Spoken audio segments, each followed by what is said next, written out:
जो लोग नहीं जुड़ पा रहे हैं उनसे कहिए जल्दी से जुड़े।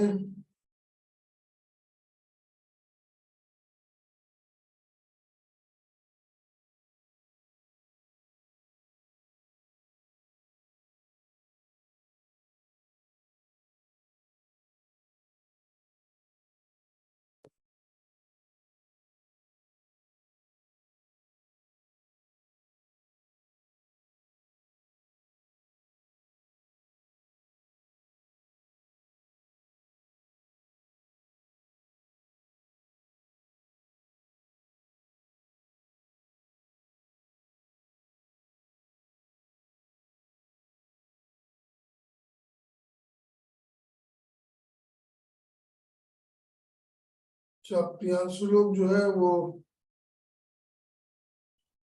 दूसरे ग्रुप से जुड़े हैं।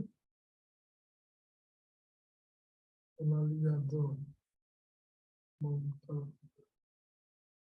नशेड़ियों के बहुत सारे रास्ते हैं, कहीं कहीं से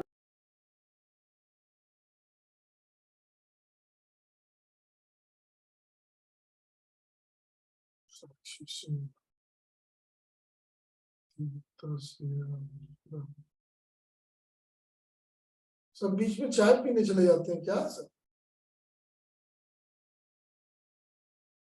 धीरे धीरे चाय पी के लौटते हैं।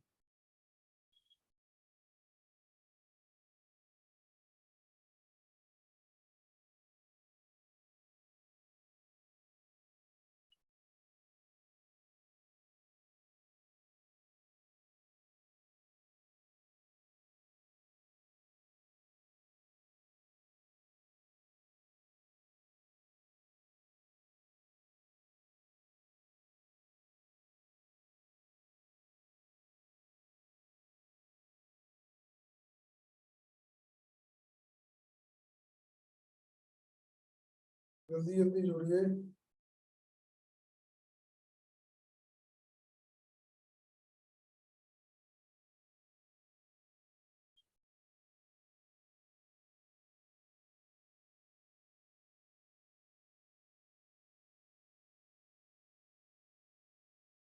सौरभ दुबे एवं समीक्षा पाल, प्रियांशी मौर्य, संचिता, शिवांगी,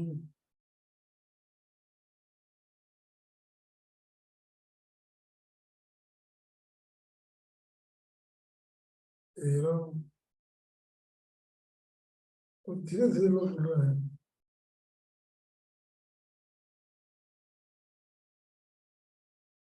प्रियांशु मौर्य, शिवांगी, संचिता, प्रवीण, विद्या,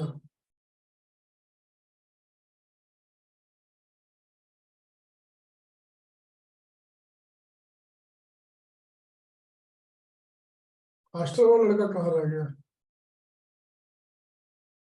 अभिषेक,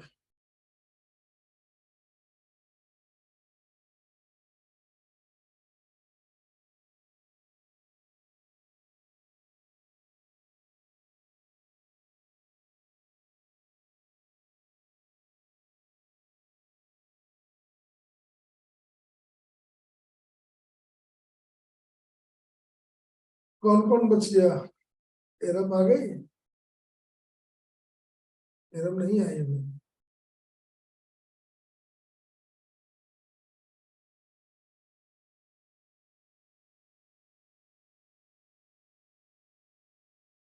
एरम नाश्ता पानी करने लगी क्या?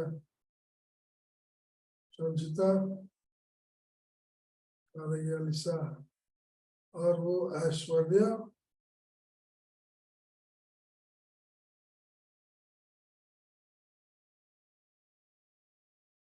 चलिए स्टार्ट करते हैं हम लोग, जो लोग आएंगे देखा जाएगा।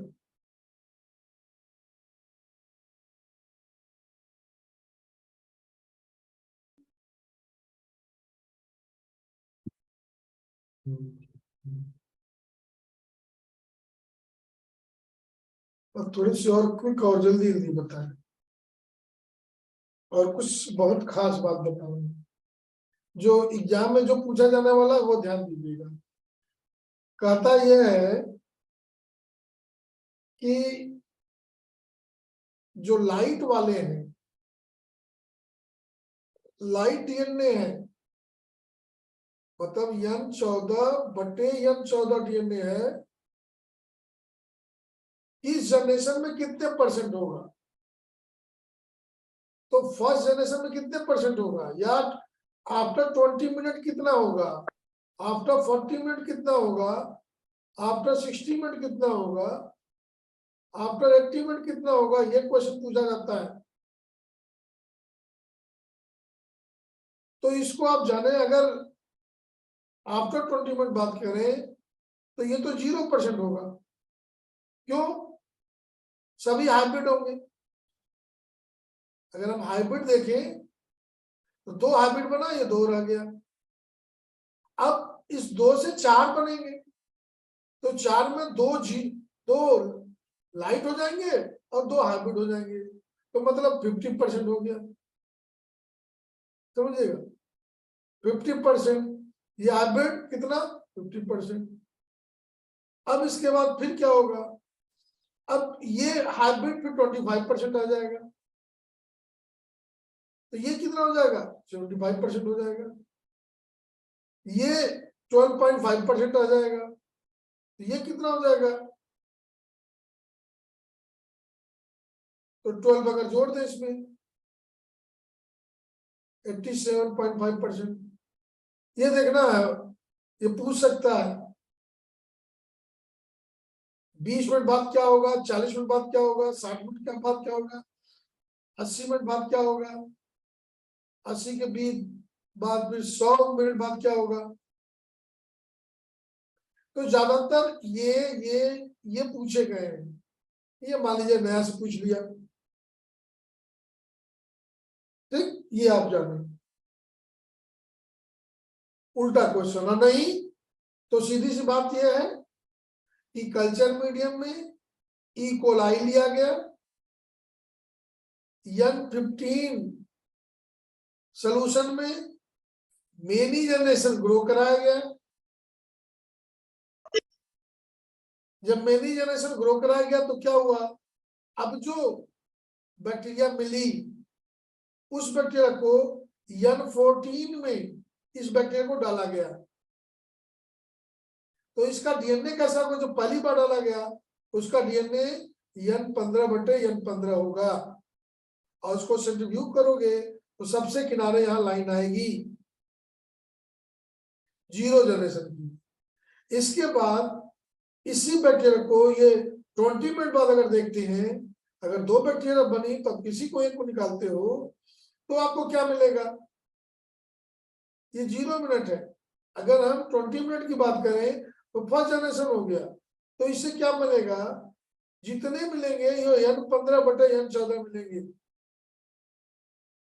मतलब सारा डीएनए अब हाइब्रिड डीएनए होगा, यहाँ हैवी कुछ भी नहीं रहेगा। अगर हम 40 मिनट बात करेंगे तो अब ये हैवी तो है नहीं, ये मिलेगा N15/N14, और ये लाइट मिलेगा N14/N15। इसको दिखाने के लिए हम फिर से दिखा दे रहे हैं, एकदम शॉर्टकट दिखा दे रहे हैं। केवल आप बना के दिखा दीजिएगा, ज्यादा लिखेंगे नहीं स्टेटमेंट तो भी आपको नंबर मिल जाएगा। ये डीएनए था N15 वाला। इसके बाद इसमें क्या हुआ, हाइब्रिड में क्या हुआ, दो बने और ये दो स्टैंड बन जाएगा। दो स्टैंड से फिर चूंकि N14 में डाला गया, ये N15 स्टैंड नया बन रहा है। ये दोनों N15/N14 हुए, इसे दोनों हाइब्रिड हैं। यहां पर अब इनसे सबको एक एक किया जाएगा। ये तो ये एक हुआ, ये एक हुआ पेरेंट वाला, और पेरेंट वाला ये एक हुआ, ये चार बन गए, चार स्टैंड है। और हर स्टैंड से चूंकि लाइट में कर रहे हैं तो ये नया स्टैंड बन रहा है, ये N14 वाला बनेगा, इसमें बनेगा N14 बनेगा, N14 बनेगा। तो ये दोनों जो है N14/N14 हो जाएंगे, और ये दोनों N14/N15 हो जाएंगे। ये बराबर बराबर होगा तो ये 50% हो गया, ये 50% हो गया। याद रखिएगा यही चीज, इतना बता देंगे तो आई थिंक कोई प्रॉब्लम नहीं होनी चाहिए। और किस जनरेशन में क्या होगा ये बता दें तो कोई प्रॉब्लम नहीं होनी चाहिए। इसके बाद डीएनए रेप्लिकेशन का कॉन्सेप्ट पूछे तो ये डीएनए है, अब इस पर क्या क्वेश्चन पूछेगा, फट से आइए। ये डीएनए है, ये डीएनए का स्ट्रैंड है, ये 5' एंड है तो ये 3' एंड होगा। अगर ये 3' है तो ये 5' होगा। ये डीएनए है। तो पहला प्रश्न पूछा जाता है, डीएनए का स्ट्रैंड जब रेप्लिकेशन के दौरान दो डीएनए बनता है तो निश्चित रूप से फॉल्ट बनता है। यहां पर ओरिजिन ऑफ रेप्लिकेशन होता है, ओरिजिन ऑफ रेप्लिकेशन होता है। एक आपकी समझदारी के लिए बता दें, और ये क्वेश्चन कई बार पूछा गया था, ये एक लंबा डीएनए है, पूरा लंबा डीएनए है। मान लीजिए 2 मीटर लंबा है, आदमी में होता है। इस डीएनए में ओरिजिन ऑफ रेप्लिकेशन कितने होंगे? तो तुम तो पढ़ो तो तुमको लग रहा है कि यही से शुरू होगा डीएनए, यहां से शुरू होगा, धीरे धीरे धीरे धीरे पूरा खुलेगा। सारा डीएनए एक साथ क्यों नहीं खुल जाता, ये भी एक बार क्वेश्चन पूछा गया है। क्योंकि डीएनए खुलने में energy required, tremendous amount of energy required, and that tremendous energy is not available within a short span of time. बोलना सीखिए, लिखना सीखिए, तभी मजा आएगा। तो all DNA will not replicate at a time. Replication requires energy, and energy is available gradually. अब कितने ओरिजिन ऑफ रेप्लिकेशन होंगे? कई होंगे, 1 2 3 4 5 6 7 8। मतलब ये डीएनए हर जगह बबल के रूप में खुलेगा।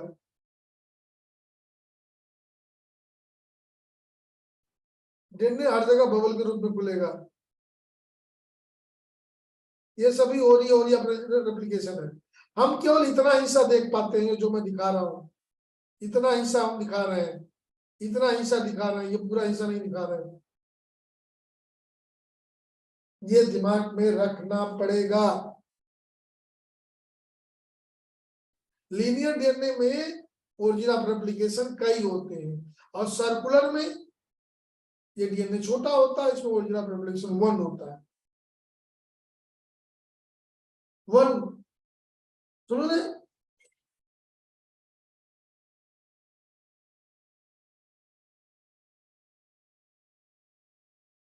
जैसे बात कही गई है कि एक प्रोकैरियोट में एक बार क्वेश्चन कर दिया गया कि रेप्लिकान कितने होंगे, ओरिजिन ऑफ रेप्लिकेशन कितना होगा।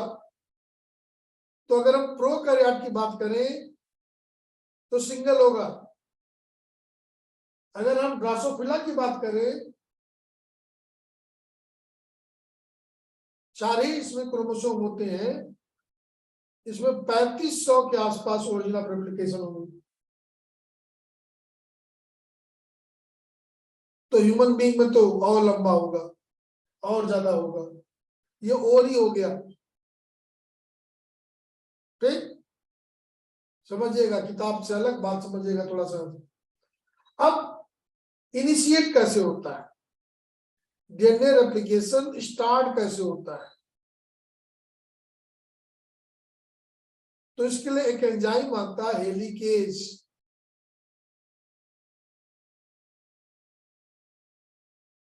This enzyme starts DNA replication by unwinding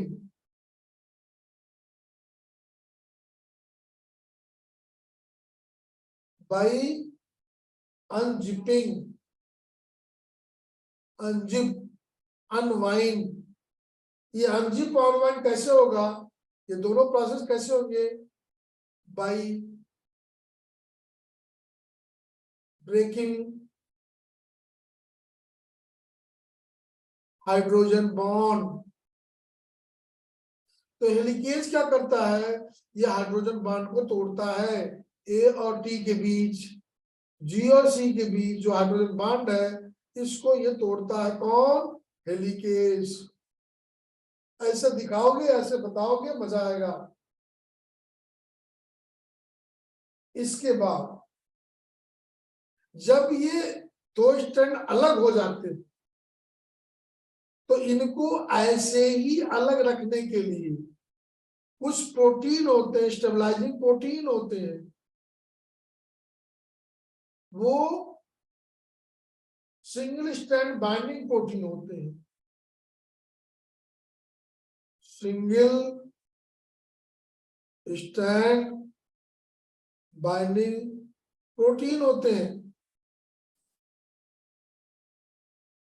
single strand binding protein SSBP होता है, ये स्टेबलाइज करेगा।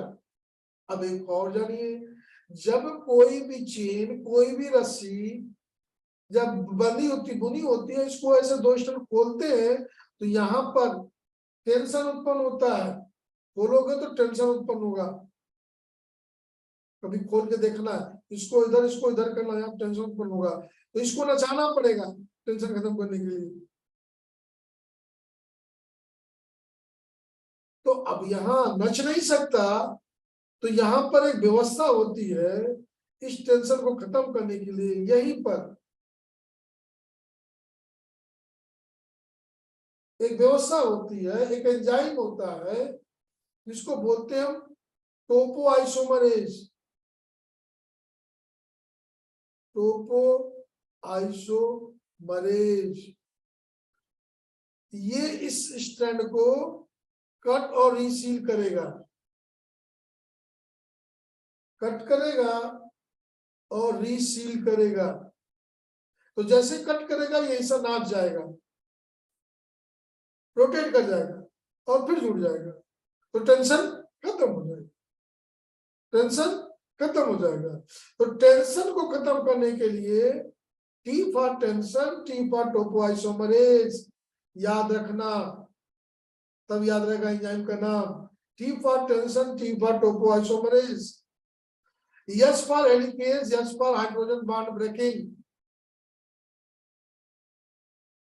हाइड्रोजन बॉन्ड तोड़ने के लिए हेलिकेज एंजाइम, टेंशन खत्म करने के लिए टोपोआइसोमरेज एंजाइम, और सिंगल स्ट्रैंड बनाने के लिए सिंगल स्ट्रैंड बाइंडिंग प्रोटीन। बड़ा नाम, लय से बोलिएगा नाम आएगा,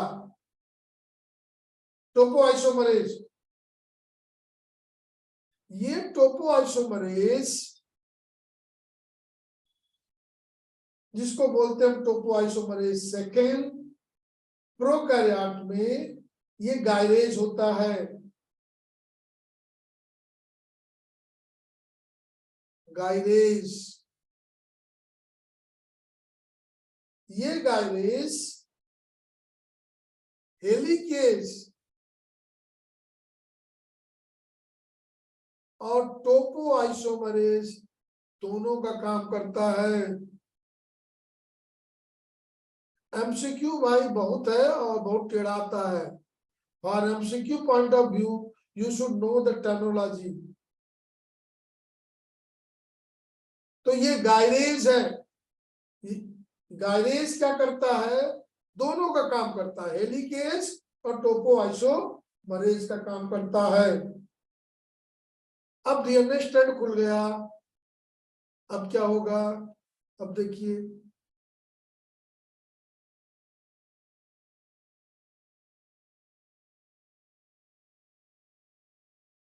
यहां पर एक एंजाइम थी हेलिकेज, वो क्या करती थी? तोड़ हाइड्रोजन बांड को तोड़ रही थी, अनजिप कर रही थी। और इसके पीछे लगा हुआ टोपोआइसोमरेज क्या कर रहा था? टेंशन को कम कर रहा था। अब उसमें एक 3' एंड आया, तो ये याद रखना 3' एंड पर आरएनए प्राइमर बनते हैं, प्राइमिंग होती है, आरएनए प्राइमेज।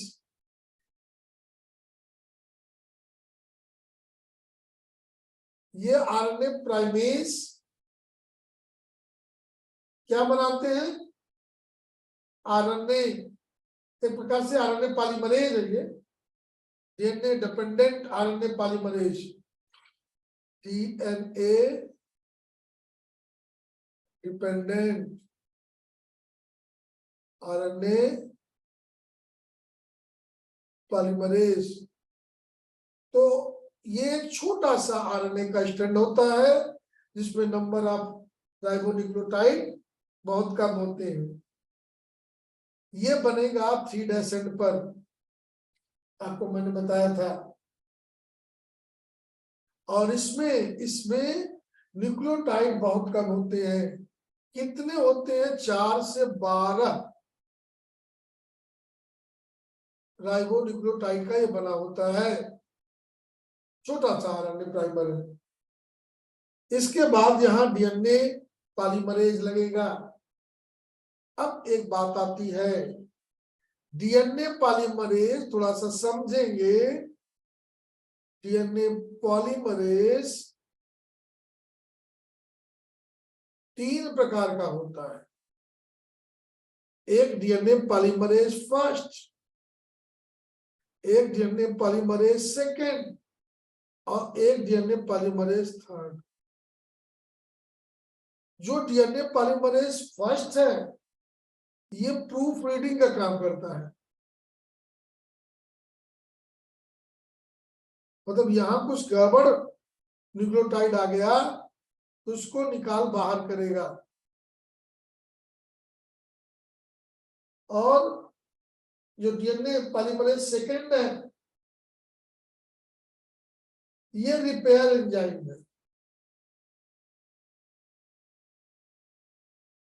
ये डीएनए का रिपेयर करता है। और जो थर्ड है यही एक्चुअल एंजाइम, जो डीएनए थर्ड जो है ये रियल एंजाइम है, ये डीएनए का एक्सटेंशन करता है। नहीं तो यहां पर ये थर्ड आएगा, डीएनए पॉलीमरेज थर्ड आएगा, उसके बाद फर्स्ट काम करेगा, फिर जरूरत पड़ेगी तो सेकंड काम करेगा। अब ये देखिए, एक स्टैंड है, यहां पर आरएनए प्राइमर बन गया। दूसरे स्टैंड में क्या होगा? दूसरे स्टैंड का जब कुछ किनारा थोड़ा सा ज्यादा खुल जाएगा तो उसका 3' भाई ये 5' है तो उसका 3' खुला हुआ रहेगा। इस 3' के पास आरएनए प्राइमर बनेगा और इसमें नए न्यूक्लियोटाइड ऐसे ऐड होंगे और इसमें ऐसे ऐड होंगे, दोनों का डायरेक्शन उल्टा होगा। ठीक, ये 3' एंड है, ये 5' एंड है। अब एक बात और बता दें, ये जो चालू हुआ जुड़ना ये अंत तक जुड़ता जाएगा। ये एक्सट्रैक्शन कंटिन्यूअस होता जाएगा, क्योंकि देख लो यहाँ 5 डैश है तो यहाँ 3 डैश मिल रहा है, और 3 डैश पर ही फिर 5 डैश आके जोड़ता है, हमने आपको बताया था, याद करिए। ये 3 डैश अगर अवेलेबल है तो कोई फास्फेट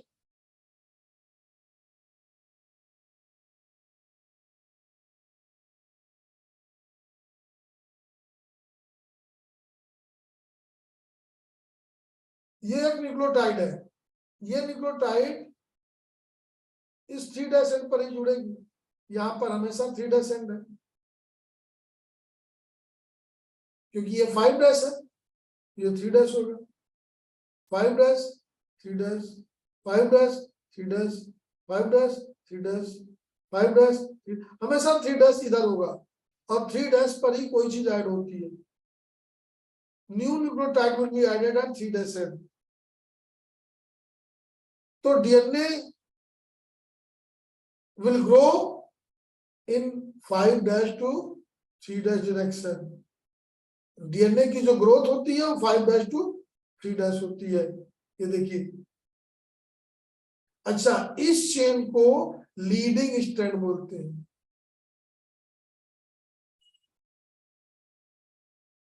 दूसरे को क्या बोलते हैं?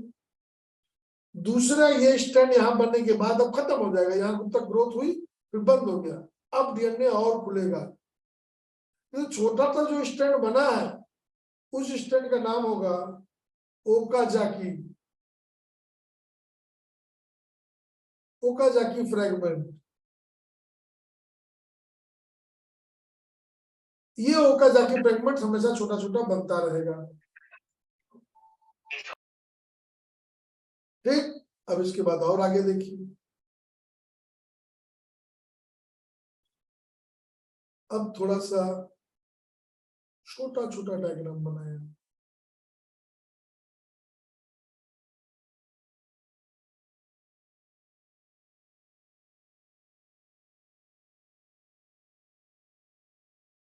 ये 3 डैश एंड था, यहां पर आरएनए प्राइमर बना था, और ये चेन आगे बढ़ती चली गई, चलती चलती चलती चलती चलती चलिए, चलती ही चल रही है।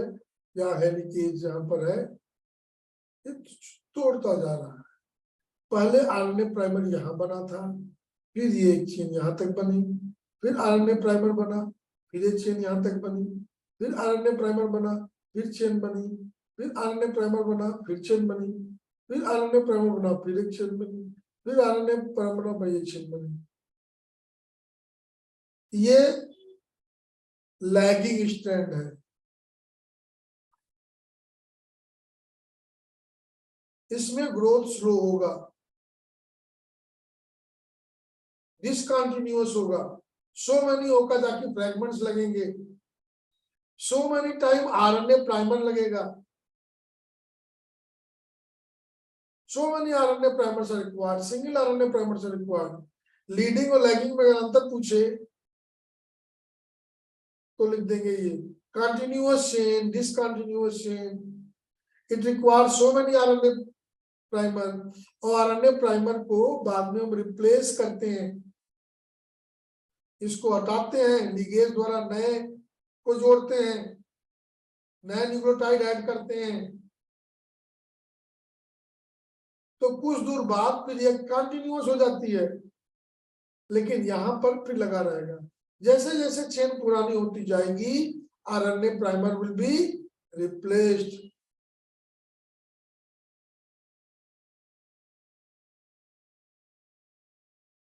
Bye DNA nucleotides. ये आरएनए का स्ट्रैंड, आरएनए जितना भी आरएनए हो, ठीक है, वो 4 से लेके 10 तक, 4 से लेके 12 तक जो भी आरएनए हो वो हटेगा, उसकी जगह डीएनए आएगा, तो यहाँ पर लिगेज एंजाइम की जरूरत पड़ेगी।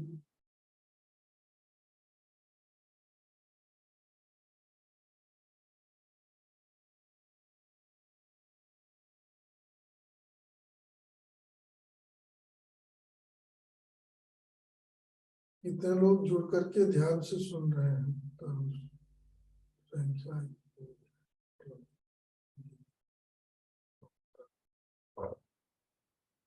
ये भाई एक लोग अटेंडेंस बना लेना, बाद में कोई ये ना कहे कि सर हम थे, सर हम नहीं थे ना।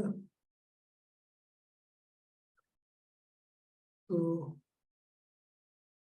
मेरे पर यहाँ तो 35 दिख रहे हैं ना? तो अटेंडेंस बना लेना भाई। कौन? विश्वनाथ, अटेंडेंस बना लेना। एक बार पूरे बच्चों का नाम रख लो, एक बार डेली डेली अटेंडेंस बना लिया करो। हमने कहा है ट्राई टू बी रेगुलर, ठीक है? इस क्लास में जुड़े रहिए। अच्छा, इसमें हम प्रैक्टिकल की भी जानकारी देंगे, प्रैक्टिकल में नंबर भी दिलवाएंगे और प्रैक्टिकल की जानकारी भी देंगे। तो आपका डबल नुकसान होगा, थ्योरी भी गायब हो जाएगी, प्रैक्टिकल भी चला जाएगा। कुछ लोग पता नहीं क्या कर रहे हैं। और आपको एक चीज और बता दें, एक चीज आपको जानकारी दे दे तो अच्छी बात है। कहोगे कि सर आप जान रहे हैं तो जानकारी क्यों नहीं दे दे रहे हैं?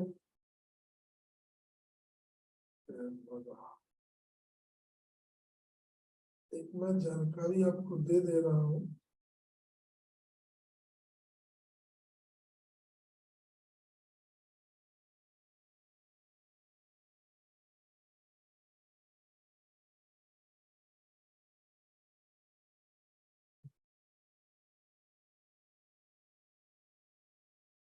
हम्म, 25 तारीख से लेके 28 तारीख के बीच में बायो का प्रैक्टिकल एग्जाम होगा।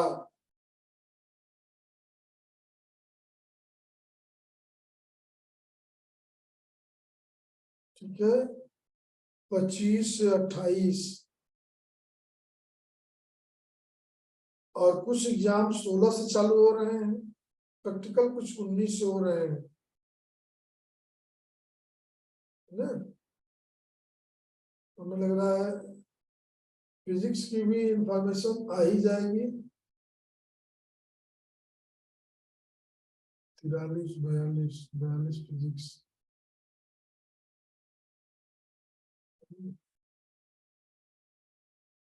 तो ये तो इंफॉर्मेशन मिल जाएगी।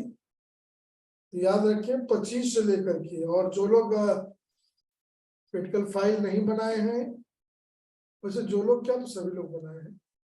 प्रोजेक्ट आपको मैंने सबको दे दिया है, गो थ्रू प्रोजेक्ट।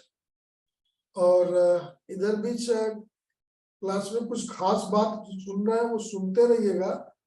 तो जब हम बोलते हैं कि खास बात है तो एग्जाम में कुछ टेढ़ा करके पूछा जाता है, तो बोल देते हैं कि ये खास बात है।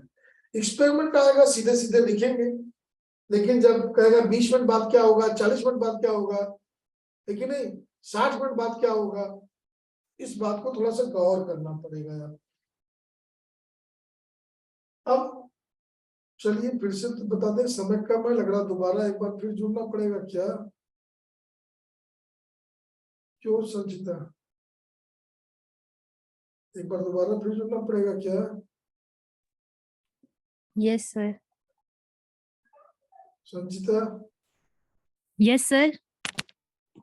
एक बार और जुड़ना पड़ेगा या बंद कर देना पड़ेगा?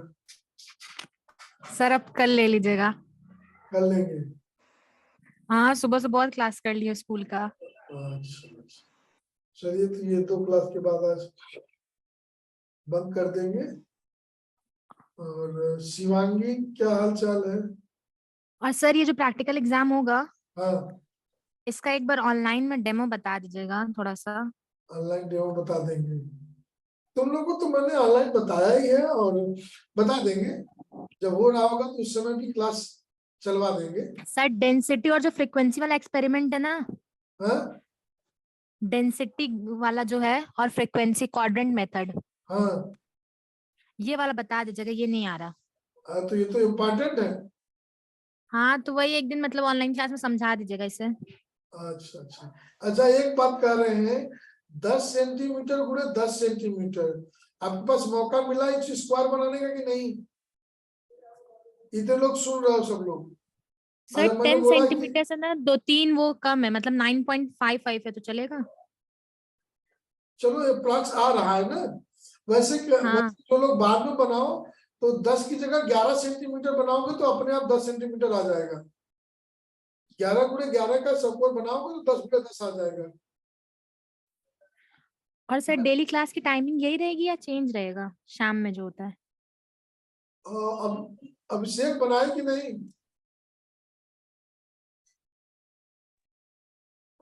बनाए सर।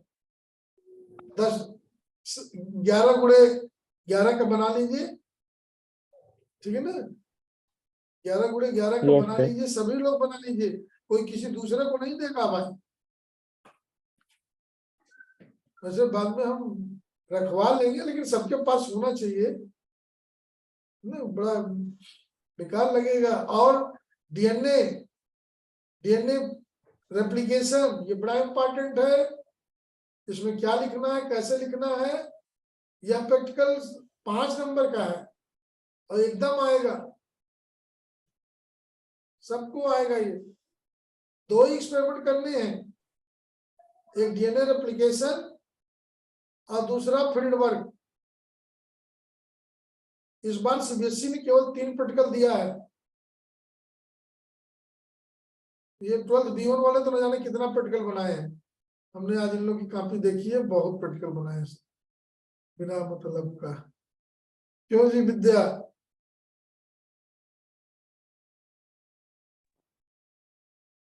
Yes sir. काफी प्रैक्टिकल बना है ना? सर 17 किए हैं। अरे बाप रे, आज 2-4 लड़कियां आई थी चेक कराने के लिए ना, और एक्सपेरिमेंट नंबर 1 क्या लिखा हुआ है तो उसमें वो लिखा हुआ था माइक्रोस्कोप, माइक्रोस्कोप। फिर क्या क्या, फिर सेलेब्री माइलेज वाला है ना, क्या यस क्या, फिर वो जो है सॉइल वाला। अरे भाई प्रैक्टिकल में देखिए कि जो है कोर्स में क्या है। कोर्स में 3 ही तो एक्सपेरिमेंट है, क्यों बहुत ज्यादा बना रहे हो? 3 एक्सपेरिमेंट है और फिर स्पॉटिंग मैम ने 7 है। 7 स्पॉटिंग है, 3 प्रैक्टिकल। 3 प्रैक्टिकल है, 3 प्रैक्टिकल में से 2 प्रैक्टिकल आपको कोई करने होंगे। तो डीएनए जरूर मिलेगा और वो फील्ड वाला 2 में से 1 मिलेगा, या तो फ्रीक्वेंसी मिलेगा या तो डेंसिटी मिलेगा। ये सबको मिलेगा, सब लोग तैयार कर लीजिए। प्रोजेक्ट 3-4 बार घर में पढ़ लीजिए, है ना, जिससे कि ये प्रोजेक्ट तैयार हो जाए। और ऐसी कोई चीज फाइल में ना लिखी हो जो लैब में मौजूद ना हो। एक लड़की ऊंट बना के लाई थी, हमने कहा कि कौन सा मैडम ऊंट दिखा दी है।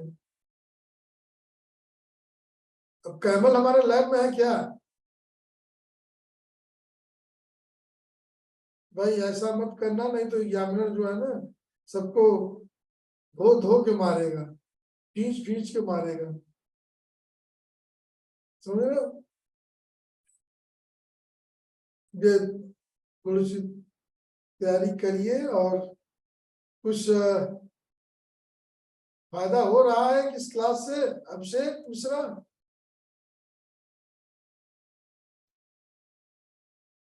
Are you get benefited or not? Abhishek Mishra, कुछ फायदा हो रहा है? बोल नहीं रहा, सो गया क्या?